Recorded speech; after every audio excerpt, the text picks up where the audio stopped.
with these outbreaks of thundery rain moving north. Not everyone will experience thunder, lightning, hail, although there will be some aspects of that. Many places, though, will see a spell of heavy rain as it moves north into southern and eastern Scotland by the afternoon, followed by further showers or even thunderstorms towards the south. Where we do get some sunshine coming through, it's going to continue to feel very warm and humid. Less so on Sunday, and on Sunday we've got this low pressure system circulating close to the southwest of England, bringing further spells of heavy rain and showers into the southwest. There'll be further showers elsewhere as well. It slowly turns less humid and cooler as we start next week, but there'll be further heavy showers out there and further rumbles of thunder. There will be a light breeze in the morning, leading to a warm front. Boxed heat pumps, sponsors of weather on GB News.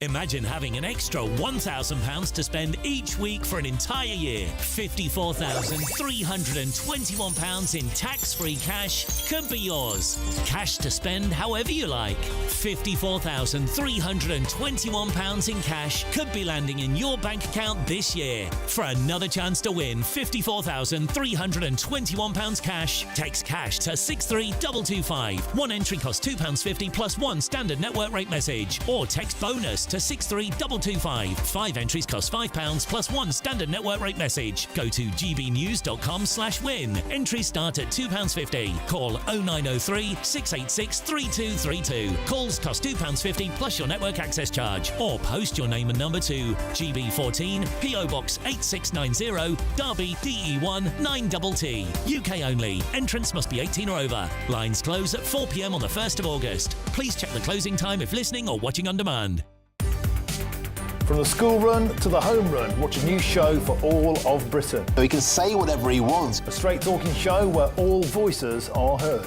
And, you know, when are we going to stop talking about smashing the gangs and actually do it? With the stories that matter from every part of our country. There's a bit of a crash landing there for your Chancellor. Bold, fearless and standing up for you. That's me, Martin Daubney, 3 p.m. till 6 p.m, weekdays, here only on GB News. The People's Channel, Britain's news channel. Mornings don't have to be tiresome, especially if you have the right company. Wake up to news as it happens, opinion and debate, and of course, a little bit of entertainment too. Because when the kettle's on, we're on. That's Breakfast on GB News, a show worth waking up for. Every morning from 6 a.m. Only on the People's Channel, Britain's news channel. We'll spread the news, you spread the word. You want to know what's really going on in the corridors of power? Labour don't know what to do with you half the time, and that makes you quite lethal in the chamber. Get behind the headlines with Chopper's Political Podcast. Join me, Christopher Hope, as I sit down with the great and the good of British politics. We'll see where this ruling takes us. These are the stories shaping our nation. Chopper's Political Podcast, available now on all platforms. Listen in and stay ahead. It's Patrick Christie's Tonight, and here we do things differently. It's explaining the absolute madness of this, doesn't it? It's explosive. I mean, this is very good. It's lively. 850. Your government sat there short and it did nothing. It's controversial. And the Middle East has been in turmoil since before I was born. It's everything you need to kickstart your evening. Everyone's had their Weetabix tonight. I love to see it. That's Patrick Christie's Tonight, weeknights from 9 p.m. Only on GB News, the People's Channel, Britain's news channel.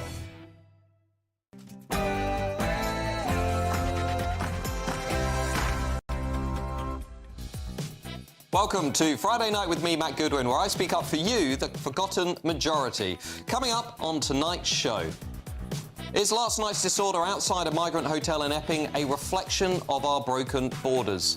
And why is the establishment in this country so surprised that people's frustrations are starting to boil over? Elsewhere, will giving 16-year-olds a vote at the next general election strengthen our democracy, or is it just pure lunacy? And Conservative MP Danny Kruger says that Britain desperately needs a Christian restoration as our culture erodes before our very eyes. Do you agree? And tonight we will debate whether Brits have a right to feel betrayed by the Afghan resettlement scandal. I know what I think. And this continues to send shockwaves across Westminster. We'll be debating that tonight, right here on Friday Night with Matt Goodwin. Starts right now.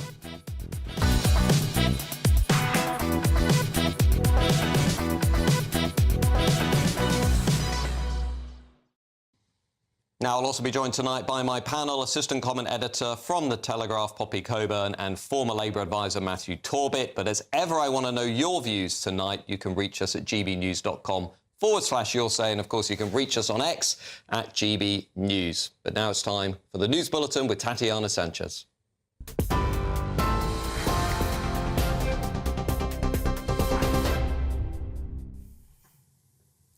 Matt, thank you very much. The top stories. More than 23,000 small boat migrants have crossed the Channel this year, as hundreds more made the crossing this morning.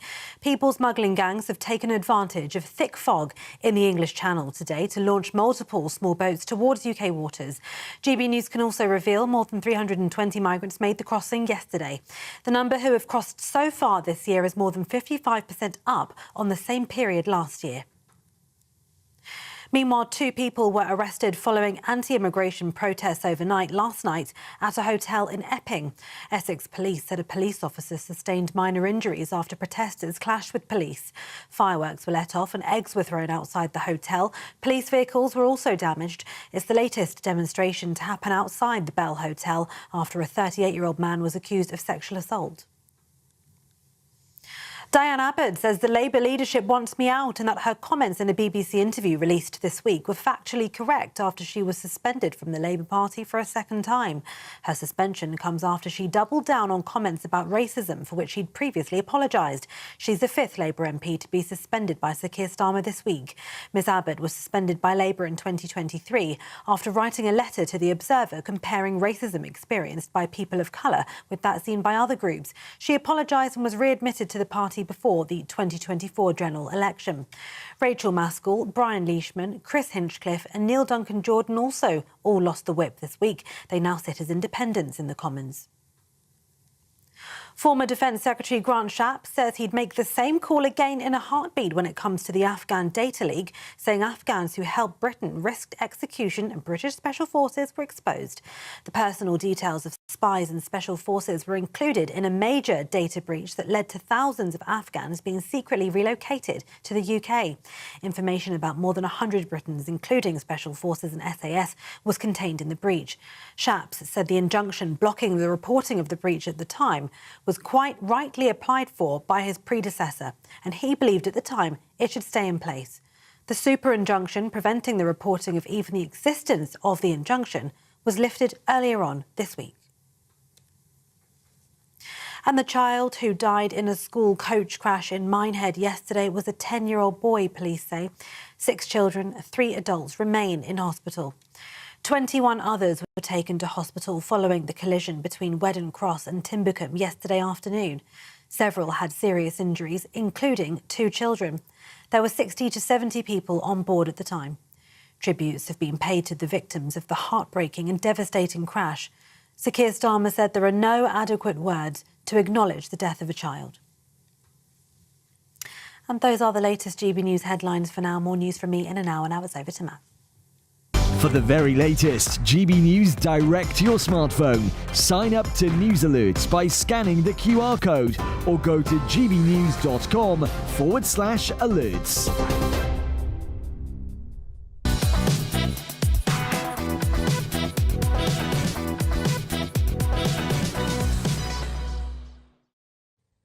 Good evening, everybody. Welcome back to Friday Night with me, Matt Goodwin. Well, I don't know about you, but I sat in despair last night watching the chaotic scenes unfold outside a migrant hotel in Epping, with one big question for the establishment in this country that I want to ask tonight. What on earth did you expect? Because when we look at last night's scenes of protest, frustration and anger, it's clearly a direct response to the border betrayal that millions of hard-working, tax-paying British people are now feeling. Let me just be clear about something. There is no excuse for violence in any form or against any community. We all know that. But it's also true that we have political leaders in this country who refuse to get a grip of the small boat crisis, a crisis that's now costing everybody in this country between £7 and £10 billion every year. And we have a government that has been allowing unvetted individuals straight through our open borders. And we know for a fact that they have included murderers and rapists and ISIS sympathisers, which contributes to the startling reality, as shown by Freedom of Information requests, that almost 1 in 4 people who are convicted of rape and sexual assault in this country are foreign nationals. Indeed, that same data shows that Afghans are around 20 times more likely than British people to commit sexual offences. Now, the only response our hapless Prime Minister, Keir Starmer, seems to have for those of us who are concerned about these issues is quite frankly offensive. We are apparently the far right, misinformed, which is ironic considering what we've also learned this week, that the UK state was misinforming its own people by secretly importing thousands of Afghans into the country at an estimated cost of £1 billion, again, that UK taxpayers will have to cover. This hypocrisy, this burying of heads in the sand is exactly why we saw those scenes in Epping last night. Ordinary Brits feel their long-held sense of fairness is now being overturned and violated on an almost daily basis. And look at what else we found out this week. The state is now spending £12 billion a year on benefits that are going to households led by foreign-born nationals. And now the shameful Afghan resettlement scheme could be the straw that breaks the camel's back. Concealing this information from the people while moving thousands of Afghans into their communities will be viewed by many Brits as unforgivable. Politicians are now asking themselves why hard-working Brits are taking to the streets in protest. Well, the answer seems pretty obvious to me. Violence in any form is wrong. I've already said that. I'll say it again. But these protesters, these peaceful protesters, are not the extremists in this country. It's the politicians who are enforcing an open border policy, top down, on the British people, while ignoring the will of those people. They are the true extremists in this country. Well, to discuss this and debate this, I'm now joined by Gavin Callaghan, the Labour Party leader of Basildon Council in Essex. Gavin, I think you're coming down the line to join us in about 1 second. Thank you. Now, what did you make of the protest last night? So like you, Matt, I utterly condemn any violence against particularly our brave police officers. And I hope that all of those police officers that were injured or who were part of that last night are on the road to recovery. And I can condemn it entirely. And I echo the words of the Assistant Commissioner that the full force of the law should be used against anybody who attacked the police officer last night. I fully agree and understand with the point that you're making that there is a lot of community unrest at the moment around the use of hotel policy. But I think it is also important to say that figures that have come out just this evening that show there is around about 70 less hotels being used across the country. The government has been clear. This is not a policy that we want to see continue. We inherited as a government and in local communities a policy from the previous Conservative government to use hotels for asylum seekers. There is around 70 fewer being used now. The overall bill that is being spent on hotel bills is down about 900 million in the last. Gavin, I get this, but you and I both know. Let's be honest, because we've got a lot of people out there watching this show who are utterly frustrated with the state of the country. The hotels is part of it. 15 billion quid over the next decade on accommodation costs that taxpayers are going to have to pay during the worst cost of living crisis since the Second World War. But it isn't only that.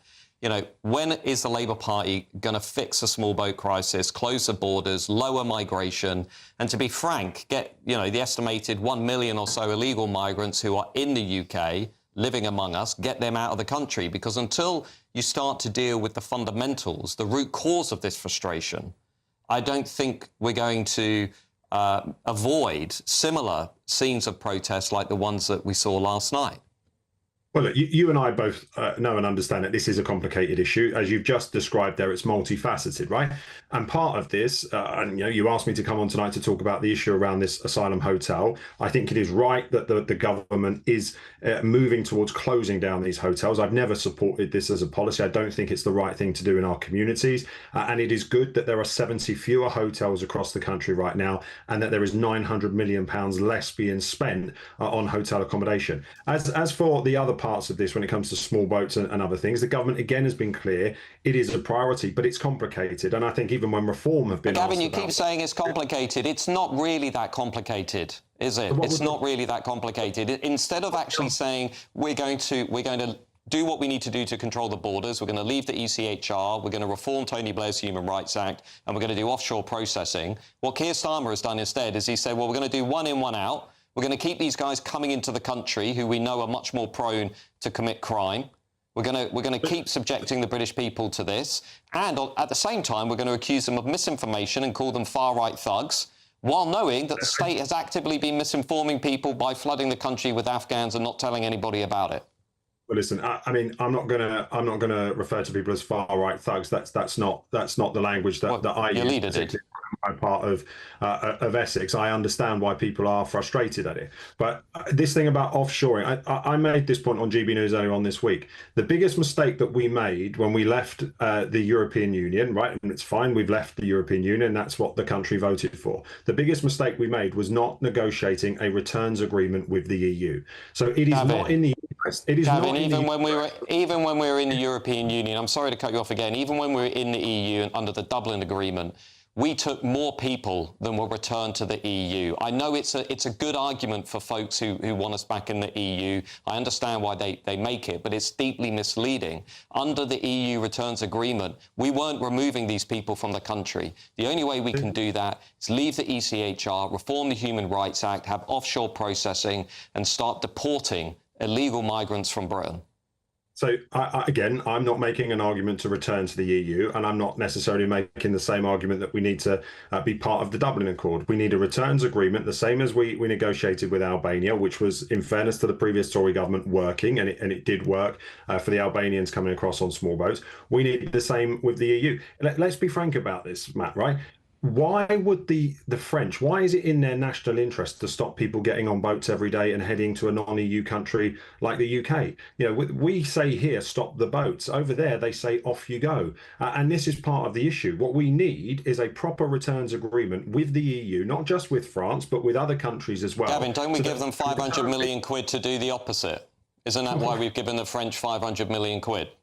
But again, you and I will not disagree that over the course of the last 5-10 years, there's been a lot of money wasted. I mean, Rwanda, what a waste of money that was. Well, you didn't even let Rwanda actually... Well, I shouldn't say you, Gavin, because you've been generous enough to come on and have the debate, but Keir Starmer didn't even wait to see if Rwanda was having an effect. But as always, Gavin Callaghan, Labour leader of Basildon Council, we appreciate you coming on tonight. We appreciate you having the discussion. We really do. I just want to bring in my panel just to build on that debate. Assistant comment editor at The Telegraph, Poppy Coburn, and former Labour advisor Matthew Torbett. Poppy, should we be expecting more scenes like the ones we saw in Epping last night? Yeah, I mean, I can't see how you're not going to see more scenes like this. When you take away the democratic lever, when people say, I don't want this to happen in my community, and you ignore them for years, because this is how long this hotel has been operating for. There have been tensions growing for years. And it feels quite personal to me, because I'm from Essex. I was born in Southend. I grew up between Braintree and Malden. I've been to Epping before. It's a really lovely town. And I know the people from Essex are very generous people and they have a big heart. But this is unbelievable.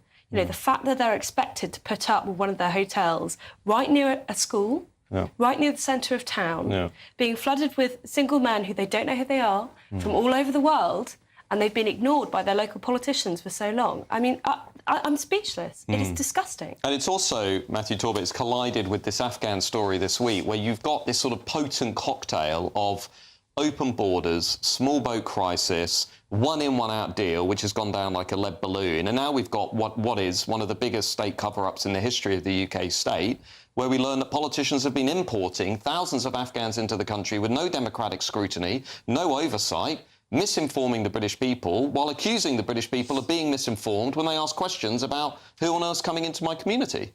Yeah, I think the thing with the Afghan thing is governments will always lie. You can bake that in for a start.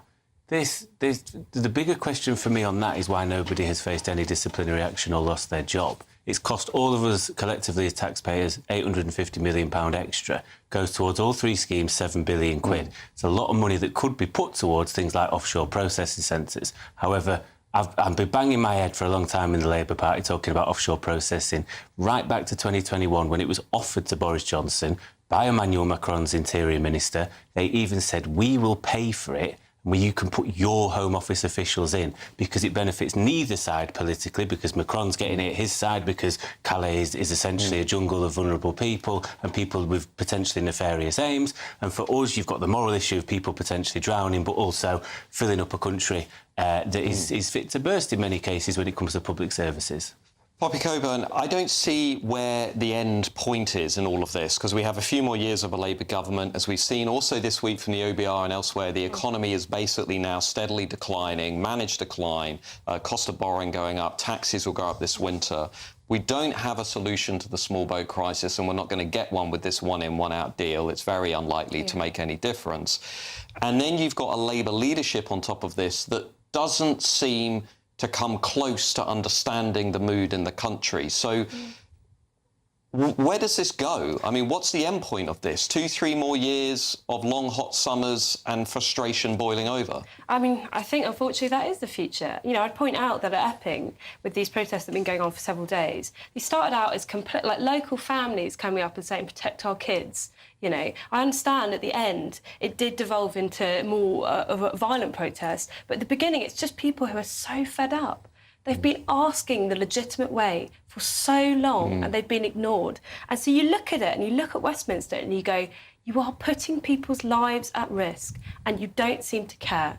OK, it's not good enough to say we've shut down 70 hotels. There are thousands of hotels operating across the country. Every single one must be shut. That's simple as that.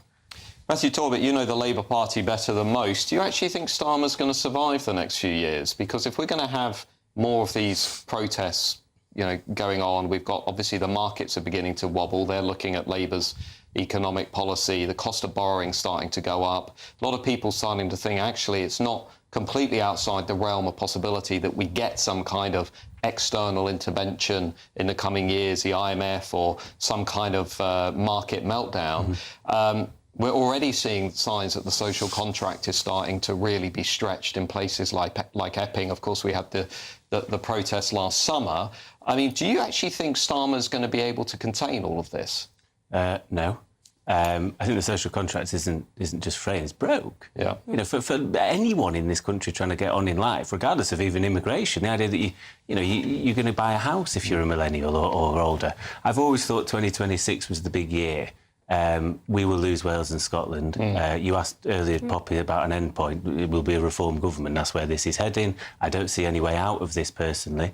And I think the pressure will become insurmountable when you've got a lot of Labour MPs with sort of small but also medium-sized majorities going, if we're losing in Wales and Scotland, probably to reform, I'm out as well, and the pressure will come. We don't tend to get rid of leaders, but I think whether that opens a Joe Biden-like conversation of like, look, Keir, thanks, you got us back into government. We thought we were dead in 2019, but we ain't going to win with you here. And I think go and preserve your legacy as a man that got us back in after, you know, an awful result in 2019, and it'll be Wes Streeting or Angela Rayner. I think if it goes to the members, which I think the rule book says, it'll be Angela Rayner. Well, there we are. We will continue to follow the events as closely as we always do. Now, coming up next, we're going to get stuck into the monstrous betrayal of the Afghan resettlement scheme, which I think is going to go down, as I've just said, as one of the biggest scandals in our entire national history. You're not going to want to miss this debate. I'll see you in 2 minutes.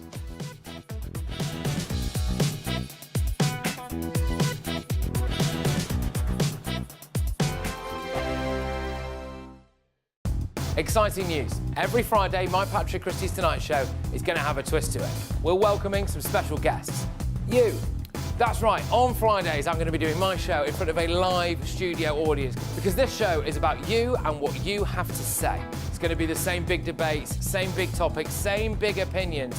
But every Friday night at 9 p.m, you are invited to come on down to Patrick Christie's Tonight to be a part of the action. Only on GB News, the People's Channel, Britain's news channel. GB News Breakfast, every day from 6 a.m.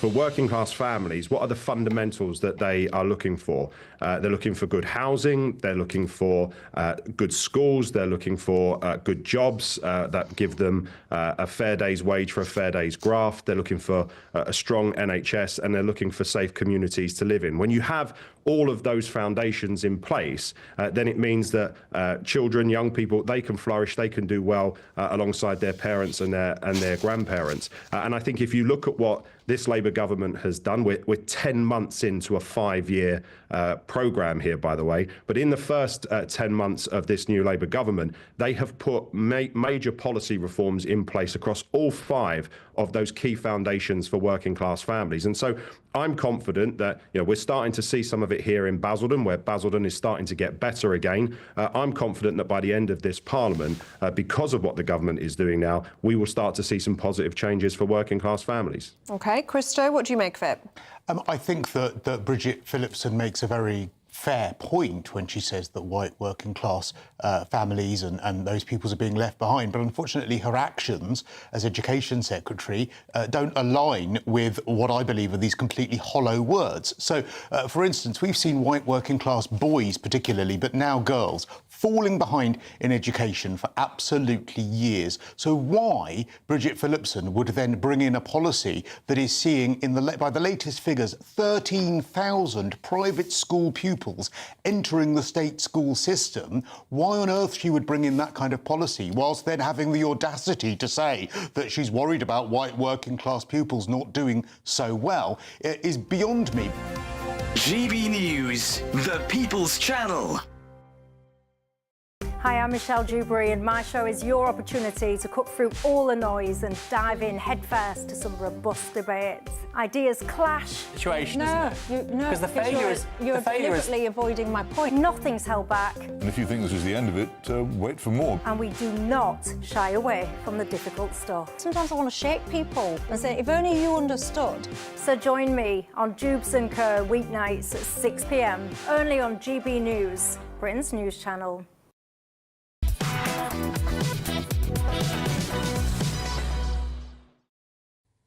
Welcome back to Friday Night with me, Matt Goodwin. Now, I wanted to talk a bit more about this monstrous betrayal over the Afghan resettlement scheme, which, of course, has been the big story of the week. And as I've just said, will go down as one of the biggest scandals in our entire history. A massive data breach exposing Afghan resettlement applicants led the government to launch a covert multi-billion-pound relocation scheme, secretly airlifting thousands of Afghans to the UK, some eligible, others potentially not. I mean, who are these people? Have they been fully vetted? The scandal involving super injunctions and a complete lack of democratic accountability has obviously intensified public distrust already high in this country. It's highlighted systemic failures. It's raised urgent questions about transparency, our immigration policy, the safety, by the way, of the British people, and the priorities of the British state. Well, I wanted to discuss this with my panel, assistant comment editor from The Telegraph, Poppy Coburn, and former Labour advisor, Matthew Torbett. Poppy, if I can start with you, what do you think is the big take-home this week? Because it began with this scandal breaking. It then quickly became clear that this was enormous, involving pretty much every facet of the state, that both Labour and the Tory party were in different ways involved in the scandal. It's sort of breathed a new lease of life into Nigel Farage and reform. They've been on the attack, taking aim at the establishment over the scandal. It's fuelled the British people's frustration over migration and borders and who on earth's coming into the country. What's a big take-home for you? I mean, if I were to put it in one word, it'd be betrayal. It's an utter betrayal. It's unbelievable. This is the first time in our country's history that ministers have taken out a super injunction, the sort of thing that footballers used to take out when they'd been cheating on their misses, to cover up the fact that they'd earmarked £7 billion to help import people from Afghanistan who they didn't know who they were because they don't know how to share data properly. And then at the end of all of that, and this is what makes me really, really angry, the last government doesn't even have the good grace to say, I'm sorry. I'm sorry to the British people. I'm sorry for abusing your trust. I'm sorry for stealing your public money. We will never do this again. We will commit to reversing this policy. Instead, what they do is they turn around and say, I did the statesmanly thing.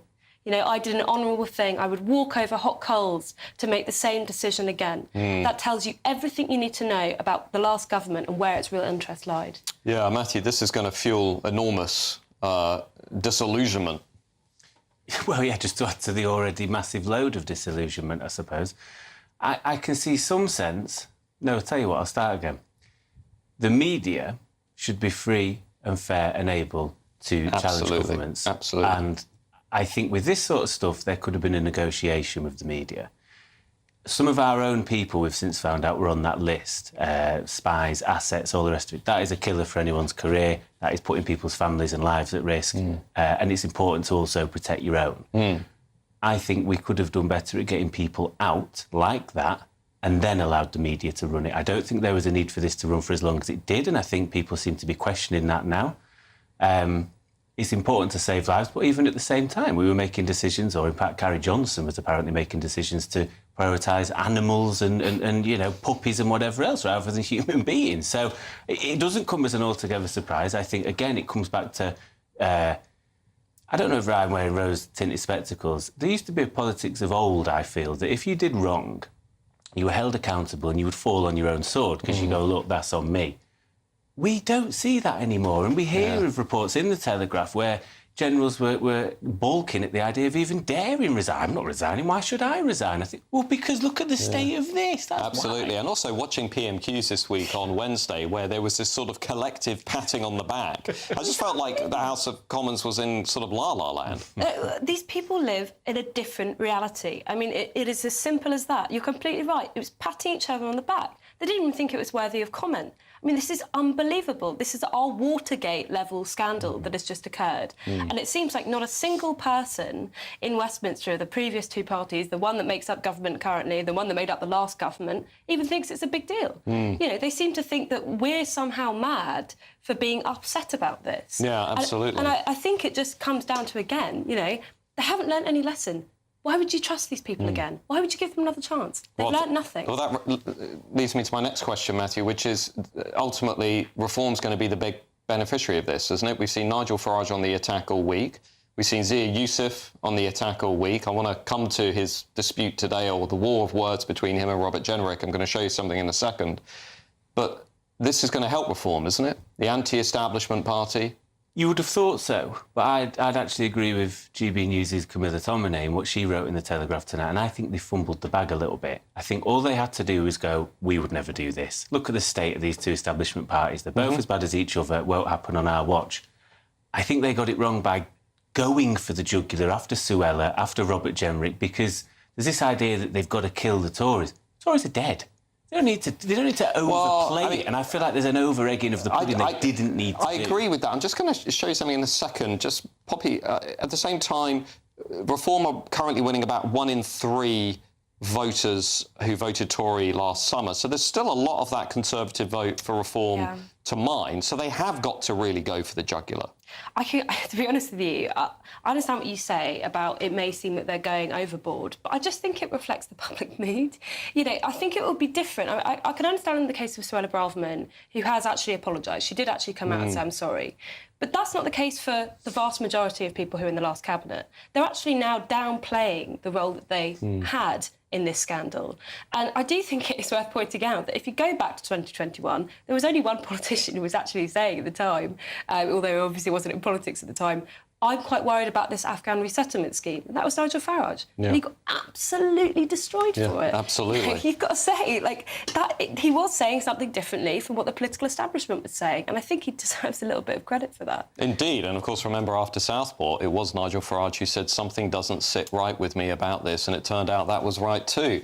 Well, I'm just going to show you a tweet that's been getting a lot of attention as we prepare for the show this evening, which is from Robert Jenrick. There's been a war of words between Mr Jenrick and Zia Youssef, the former chairman of Reform, now head of Reform's Doge unit, where it appears that Zia Youssef, or a member of his team, he says, accidentally liked a tweet that made a series of sort of anti-Semitic slurs about Robert Jenrick's wife and family. Zia Youssef came out, gave a statement, and Robert Jenrick hit back very hard. I'm not going to read out exactly what he said, some of the words we can't repeat on television, but he said this afternoon to Zia Youssef, you've spent the last 48 hours calling me a traitor for not drawing attention to a leaked spreadsheet with our special forces and MI6 officers' names on, but we're meant to believe this tweet attacking me as a traitor for having a Jewish wife and family was liked accidentally by one of the team. You must think we're all thick. No, the mask has slipped. Likes are private. You thought nobody would ever know. Unfortunately for you, the racist account who posted the tweet and could see the likes exposed you. Reform should give you the boot. Well, Poppy, that's quite dramatic stuff. Jenrick there saying Nigel Farage should give Zia Youssef the boot. It's nice to know that he's come out of his self-imposed hideout for the last 48 hours. Well, Jenrick has been very quiet since this Afghan I mean, look, scandal. you made the point that Zia's been quite vocal, but Jenrick's certainly been out of the public eye, hasn't he, recently? I mean, look, I'm not going to get into the intricacies of the spat. I don't know what even they're arguing about necessarily. You know, Twitter arguments never cover people in glory. But I am just going to focus on that second paragraph there. You called me a traitor for not sharing a spreadsheet that had the names of our armed forces on. Sorry, but that is a misrepresentation of what happened. That is not the story. The story is about the super injunction, it's about the money spent, and it's about the resettlement of people who we don't know who we are. Trying to reframe this again, as you did the right thing to protect the lives of our armed forces, I can see that. We can all see that. We know what that means, OK? You're not apologising. You're not backing down. You're not saying I did wrong. You're trying to sweep it all under the rug and move on. Yeah, indeed. Matthew? I think Jenrick comes out a bit better. I've long held the opinion that Youssef is certainly not an electoral asset to reform, and that's why I would encourage him to keep going out on the airwaves. I think he resigns, he unresigns, he's the chairman, he's doing Doge. He tweets too much, and the vast majority of people don't care. I see most Monday evenings with Barry Gardner on Michelle Dewsbury's show, all erratic and not really necessarily making the right points, I would say, for a lot of the flip side to that is Zia Youssef is clearly taking on a sort of political pitbull role in that he's going after the very people who have been very aggressive towards reform. And it may be that, we don't know, but it may be that Nigel Farage has basically said, look, go and get these guys. Possibly, but I think let them attack reform. If I was reform, I wouldn't even bother, because I think it makes you look stronger that the establishment per se is attacking you, and that's because they're scared. Well, indeed. Well, we'll continue to debate that, and of course I want to hear your views tonight as well. Up next, we've got Conservative MP Danny Kruger's viral speech in the House of Commons on the need for Britain to undergo a Christian restoration to revive our culture. I'm going to show you exactly what Danny Kruger said in the House. It's an incredible speech, very powerful, and we'll just be crunching it and breaking it down in 2 minutes.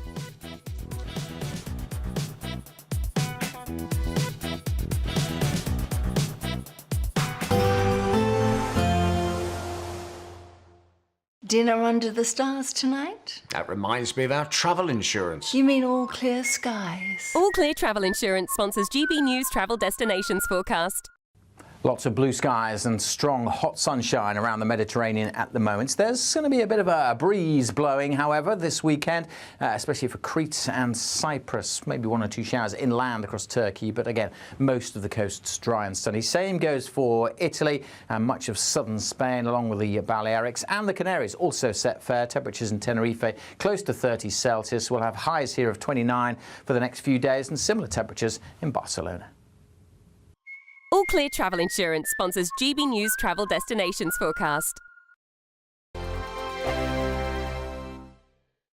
Hi there and welcome to the latest update from the Met Office for GB News.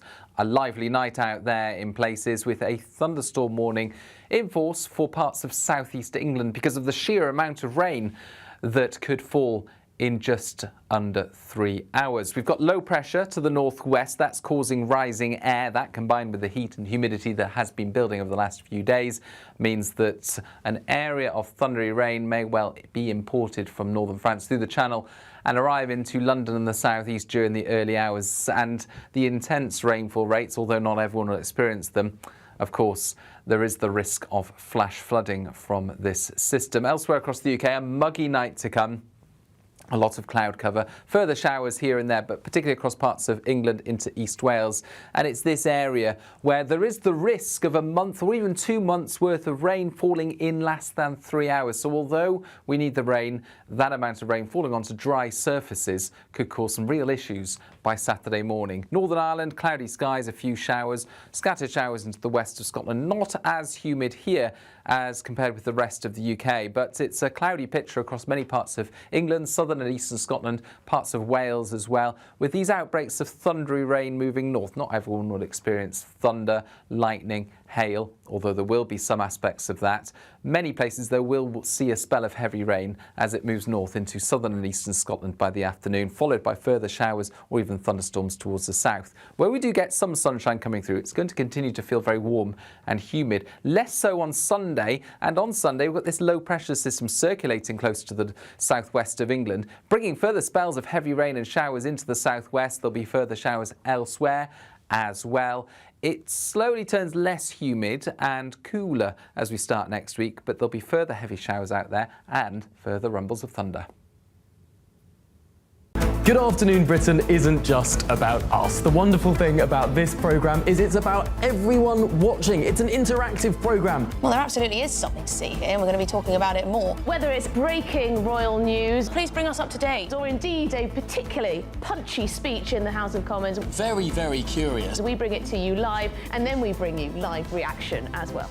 That's Good Afternoon Britain, weekdays from midday. Only on GB News, the People's Channel, Britain's news channel. Mornings don't have to be tiresome, especially if you have the right company.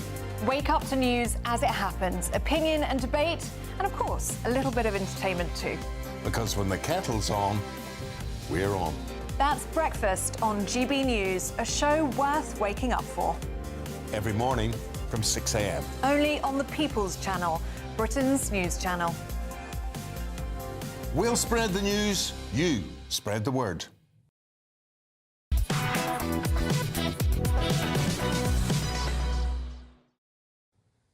Welcome back to Friday Night with Matt Goodwin, with me, Matt Goodwin. I will be joined in a moment by my panel because I want to discuss this viral speech in the House of Commons that's been given by Conservative MP Danny Kruger. Now, you might have seen this online. If you haven't, I'm just going to show you a bit because he gave this speech to an empty chamber in the House of Commons in which he sought to remind everybody who wasn't there in the chamber but who was watching perhaps online that Britain is still a Christian country during a time in which our culture is, of course, rapidly changing. Let's take a listen to what Danny Kruger had to say. And a new restoration is needed now. A revival of the faith, a recovery of Christian politics, a refounding of this nation on the teachings that Alfred made the basis of the common law of England all those centuries ago. This is a mission for the Church under its next leader, whoever that is. It's a mission for this place, this old chapel, which became the wellspring of Western democracy, and for us, its members. And it's a mission for our whole country, the route to a prosperous modernity, founded on respect for human dignity, responsibility for the created world, and the worship of God.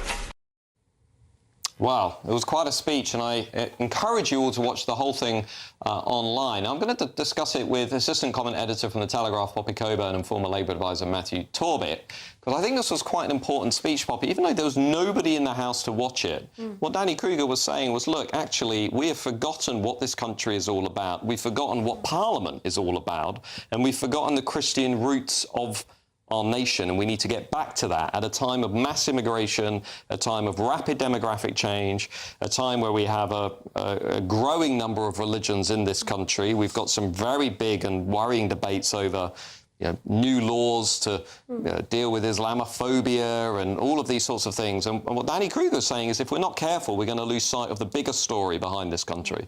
I know people say the past is a foreign country, but I think there's nowhere on earth where that's more true than in Britain. We've changed so much from the country that our ancestors would have recognised. We're almost completely different in every way, culturally, in terms of religion, also in terms of economic strength, military power.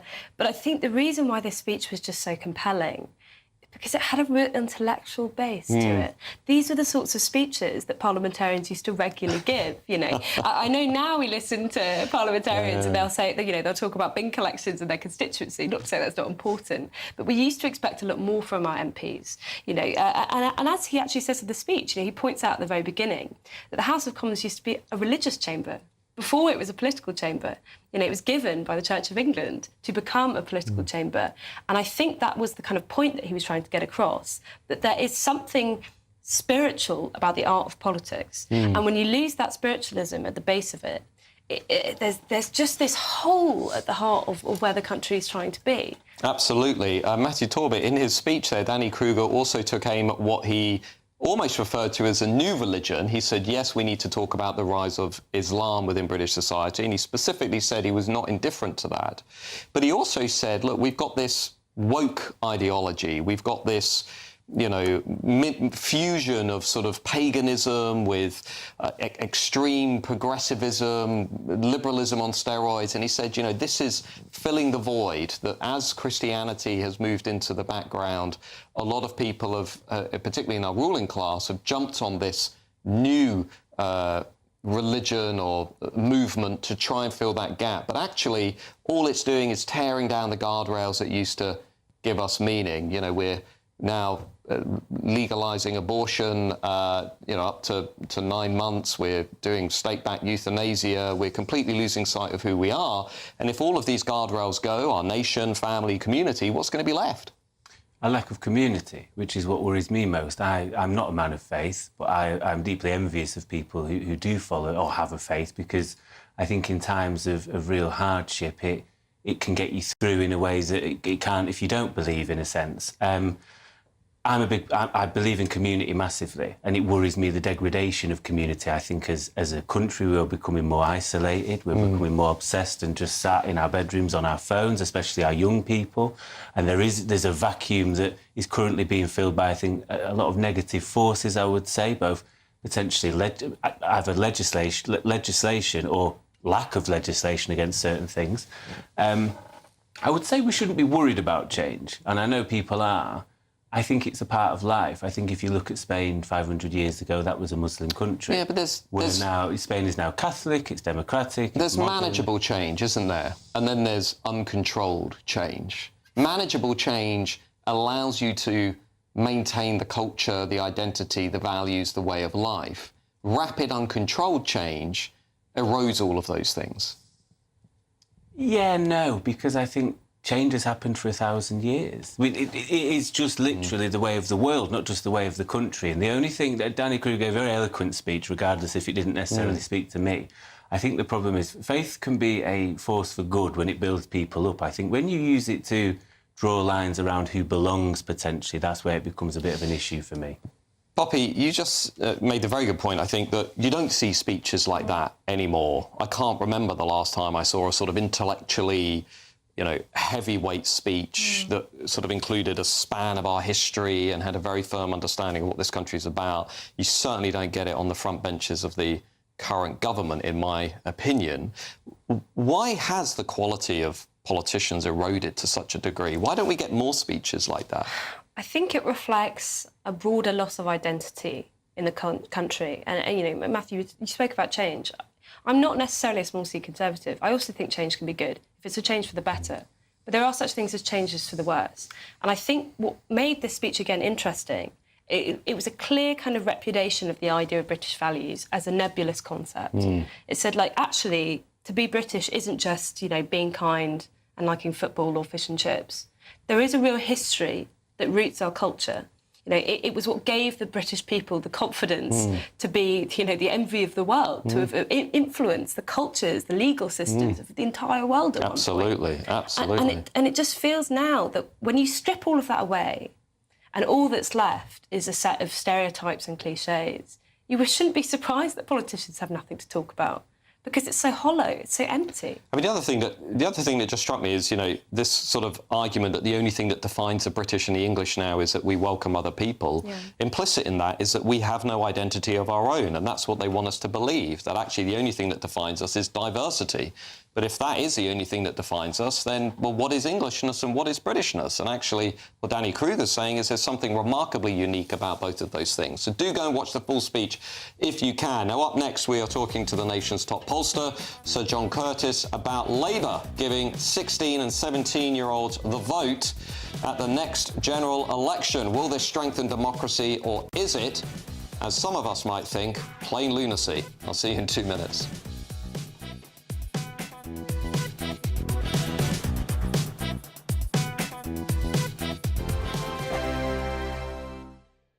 At GB News, we love to hear from you, our loyal community.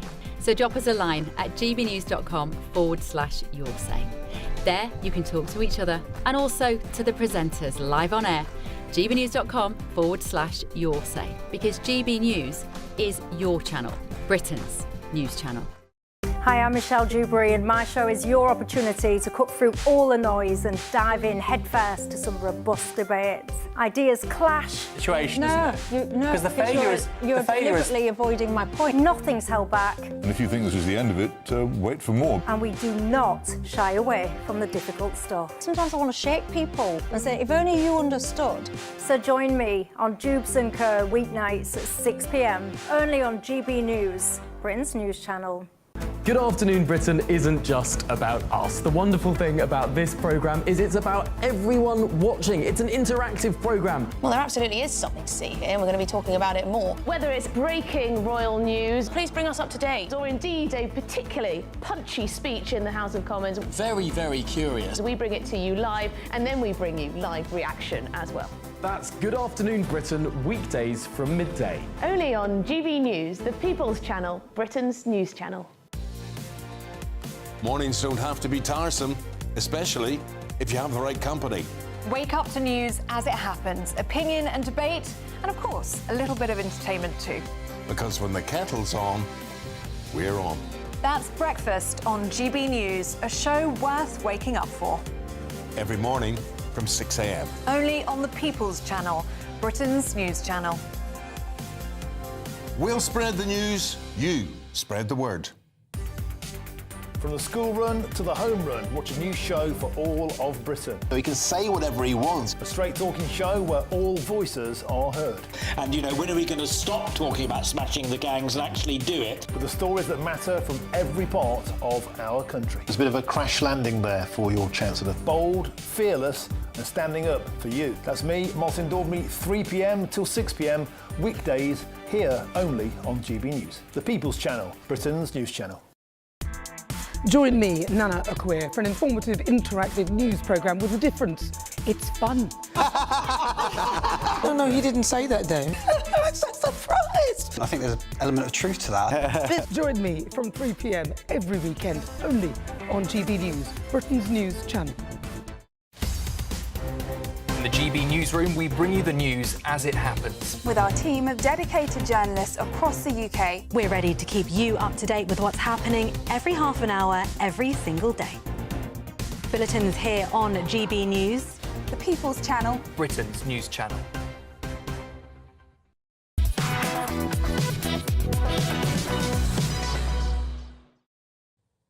Welcome back to Friday Night with me, Matt Goodwin. Now, it's time for something new. We've got a segment, Matt in Conversation. Every week I have a free-flowing and candid discussion with an industry expert. This week, I wanted to talk about Labour granting 16 and 17-year-olds the right to vote in the next general election, fulfilling a promise that Labour made in its manifesto last summer. The government says that the change will boost democratic engagement in a changing world and help to restore trust in UK democracy. Well, therapist and campaigner James Esses perhaps best illustrates the lunacy of this decision in a post on X today when he said, "So let me get this straight, a 16-year-old in the UK will not be able to sit on the jury, will not be able to donate blood, watch Pulp Fiction or bet £5 on the Grand National, but they will be able to vote for a government that will dictate the entire direction of our country. Seems sensible." Well, James there giving voice to the scepticism that I think many have felt when reading about Labour's decision. But what does this mean for our democracy? What does it mean for the political parties? What does it mean for the rise of reform? And what does it mean for the future of our political system? Well, to discuss all of this, I'm going to be joined by the country's leading pollster in just about 30 seconds, Professor of Politics at the University of Strathclyde, Sir John Curtis. Many of you, of course, will know Sir John from the BBC exit poll. John, welcome to the show. Thank you for joining us. I just want to ask you, first off, let's put the normative arguments about is this a good thing or a bad thing to one side. I think we'll let viewers make up their own minds. You're the guy who understands how this is actually going to impact party politics in this country, or how it's likely to impact the next general election. What's your headline thought on that question? It's not going to make a great deal of difference, is my headline thought, Matt. The crucial thing you have to realise is that we're talking about increasing the electorate by about 3%. that we don't have that many 16 and 17-year-olds in our country. And to that extent, at least, the impact is going to be limited. Now, that said, well, what do we know? Well, we know that younger people are more likely to vote for Labour and the Greens. They're less likely to vote for Reform and the Conservatives. In fact, there was an interesting little poll that Focal did today, Data did today, in which they included 16 and 17-year-olds in their sample, and they produced the results both ways. Well, yep, they confirmed that the 16 and 17-year-olds were more likely to say they'd vote Labour and Green, less likely to vote Reform and Conservative, but the net impact on any of the parties standing was 0.2%. And actually, there are a couple of reasons why Labour may not find that this change is entirely to their advantage. The first is that one of the things that happened at the last general election is that actually Labour did relatively badly. Their vote fell amongst 18 to 24-year-olds as compared with 18 to 24-year-olds back in 2019. Why?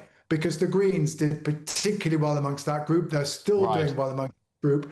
And to that extent, at least, Labour are potentially giving an advantage to one of their challengers. The other thing to realise is that north of the border, Labour's vote is not strong amongst younger people. It's the SNP who are stronger. And Labour Party now have a rather lot of seats north of the border to defend. Now, you will know as well as I do, Matt, that the first law of politics is the law of unintended consequences. And I don't think we should necessarily assume that this change is going to be always entirely to Labour's advantage. OK, let me ask you another specific question on this, because I've got a prediction about the next election, and I'm famous at my predictions not always going to plan, but nonetheless, Jeremy Corbyn and this new potential movement, you could be in a situation where actually you've got Corbyn on the left, you've got Nigel Farage on the right. Remember, Nigel Farage has got more followers on TikTok than every other MP put together. And suddenly you've got this kind of very bumpy political battle among the more populist elements, if you like, to win over these 16, 17-year-olds. I mean, there is this view now that maybe Labour have just shot themselves in the foot. I take everything you've just said on board, minimal impact, 0.2%, but in some of these seats, particularly student seats, you know, your urban seats, maybe Corbyn, or conversely Farage in some areas, ends up being the big winner. Well, certainly the Corbyn phenomenon, if it ever manages to materialise, is interesting. What the limited polling we've got on this so far, because at the moment you have to ask a hypothetical question, basically finds that what the Corbyn Sultana party would pick up is a lot of people who are currently minded to vote for the Greens. They are very much operating the same market, because the Greens at the end of the day are number one, attracting people, yes, who are to the left and to some degree to the left of Labour, but they're also very much people who are much more liberal on the cultural war issues, some of those issues you like talking about on your channel. These are the people who think that, you know, we shouldn't be that concerned about immigration. They want to rejoin the European Union. So, you know, they're at a very different end of the spectrum. But what you do is that Reform and the Greens, as it were, represent the two ends. OK, John, well, we are losing you, and we're also out of time, because while we ponder the arrival of 16-year-olds into our democracy, we also have to ponder what Patrick Christis has got coming up tonight. Patrick, what have you got coming up on your show? Wow, look at this. As you can see, and here I've got my wonderful live studio audience. Everyone up for it tonight? Oh, up for it. Good. Well, I've got loads more coming your way. We're going to be talking about some serious stories as well, of course. We've got the idea that now 1 in 100 people coming across the channel are committing crimes. There's some lighter stuff as well. You know that you can get fined now in one council